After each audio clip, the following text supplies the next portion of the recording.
मैं किसान का बेटा हूं, मैं आईएएस पीसीएस नहीं बन सकता। उन्होंने बहुत डांट लगाई। एक बार कहा, दो बार कहा, तीसरी बार बहुत डांट के साथ कहा कि मैं जो कह रहा हूं सुनो, तुम आईएएस पीसीएस की तैयारी करो। मैं आईएएस पीसीएस सुना ही नहीं था।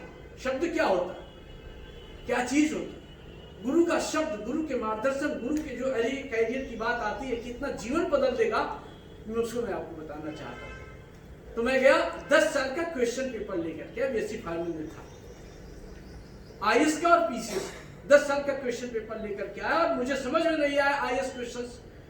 तो हम कहा ये तो बड़ा कठिन है, मैं किनारे कर दिया। हम कहा मैं आईएएस तो नहीं बन सकता। पीसीएस के क्वेश्चन देखा, बीएससी में मैं पढ़ता था, बॉटनी स्टूडेंट था, बॉटनी के क्वेश्चन देखने लगा। जनरल नॉलेज तो नहीं, जनरल नॉलेज तो बहुत कम समझ में आता, जनरल नॉलेज की तरफ हम लोग गए नहीं थे। बॉटनी के क्वेश्चन हमें लगभग 50% आ रहे थे। तो मुझे लगा कि मैं बन सकता हूँ यार, पीसीएस बन सकता हूँ।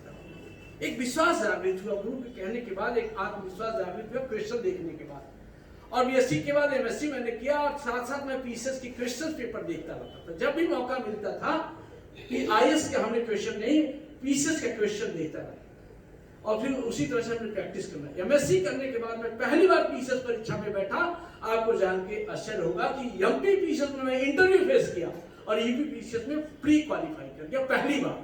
जहां एक बार ये लगता था कि मैं पीसीएस परीक्षा उत्तीर्ण या कुछ बन नहीं सकता हूं, गुरु का मार्गदर्शन और गुरु के शब्द दिल और दिमाग में इस तरीके से गूंजे कि हमारी जिंदगी बदल गया। और मुझे उस समय लगा कि मैं तो अब तो आईएएस बन सकता हूं। जब पहली बार हमने इंटरव्यू फेस किया, हालांकि इंटरव्यू में एमपी पीसीएस में असफल रहा, तो मुझे लगा कि मैं तो आईएएस कर सकता हूँ। लेकिन उसी बीच एक ट्रेन एक्सीडेंट हुआ, मैं 2 साल हॉस्पिटलाइज रहा।